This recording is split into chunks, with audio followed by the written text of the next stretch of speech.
মুর্শিদাবাদ জেলার কান্দি মহকুমার খড়গ্রাম থানার আতই কালীতলা থেকে বিলের ধারে বস্তাবন্দি এক অজ্ঞাত পরিচয়ের মৃতদেহ উদ্ধার করল খড়গ্রাম থানার পুলিশ। প্রায় 2 মাস আগে দুনি গ্রামে এক ধান ব্যবসায়ী নিখোঁজ হয়েছিল উত্তম পাল নামে এক ব্যক্তি। সেই ব্যক্তির মৃতদেহ নাকি সে নিয়েও তদন্ত করছে হরগ্রাম থানার পুলিশ। ইতিমধ্যেই তার ছেলেকে ডেকে দেখা হচ্ছে এবং বিভিন্ন বিষয় খতিয়ে দেখছে এবং মৃতদেহটি শনাক্তকরণের কাজ চলছে। ঘটনাস্থলে উপস্থিত কান্দি মহকুমার আরক্ষী আধিকারিক শাসরেক আম্বরদার, খড়গ্রাম থানার ওসি সুরজিৎ হালদার ও খড়গ্রাম থানার বিশাল পুলিশ বাহিনী। তো গ্রামের কিছু ছেলে আসছিল, আসার পর আমাকে বলছে যে মাস্টারমশাই ওখানে একটা ডেড বডি পড়ে আছে। জায়গাটা ঠিক আতাই সংলগ্ন বিল, কালীতলা থেকে সোজা রাস্তা।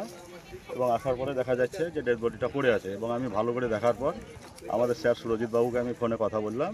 স্যার বললেন যে আমি বাপ্পাকে বলে দিচ্ছি। বাপ্পাকে বলার পর বাপ্পা তখন ফোর্স নিয়ে চলে এলো। তারপরে তো বড়োবাবু এলেন, বড়োবাবু আসার পর দেখলেন যে পরিস্থিতি। তবে এটা আমাদের আতায়ের যে উত্তম পাল দুনি গ্রামে ধান গোডাউন, আমরা অনুমান করছি ওনার ছেলেকে দেখালাম ডেড বডিটা। তা বলছে নুঙ্গিটা এবং জামাটা ওনারই হতে পারে এরকম। তা এখন পুলিশ ভেরিফিকেশান হওয়ার পর ডিএনএ টেস্ট হওয়ার পর যেটা বলবে সেটাই সঠিক। কি না আপনার? আমার নাম তো প্রিয়ব্রত ঘোষ, কাশীগ্রাম প্রাথমিক স্কুলের প্রধান শিক্ষক, বাড়ি এখানে? বাড়ি আতায়।